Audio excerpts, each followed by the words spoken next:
Се нудили малиот Шенген како алтернатива во ситуација кога Брисел јасно кажа дека не е подготвен за проширување со државите од Западен Балкан. Заев со Рама и Вучич на големо ја промовираа идејата за воспоставување регион без бариери, за слободно движење на стоки, луѓе, услуги и капитал меѓу Македонија, Србија и Албанија. Косово пак е со став дека регионалната иницијатива не може да биде замена за европската перспектива. Во ситуација кога и дел од експертската јавност предупредува и за негативните последици од мал Шенген, Заев тврди дека иницијативата не значи одстапување од европските интеграции.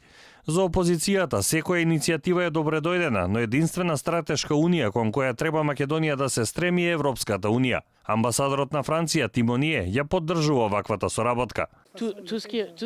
Секако тоа беше и пораката на председателот Макрон кој што ја даде во Софија дека секоја соработка во овој регион помеѓу земјите од Западен Балкан е добре дојдена, бидејќи како што гледате еве и денеска соработката до што не донесе дека тоа само има позитивни плодови и Франција нели ја поддржува таквиот вид на соработка. Малиот Шенген подразбира да се воведе систем на патување само со лична карта, заеднички работни дозволи, влез за странци без визи за поголем број туристи, заеднички работни дозволи, признавање на дипломи. Во оваа идеја засега се вклучени Македонија, Албанија и Србија, а се очекува одговор од Црна Гора и Босна и Херцеговина.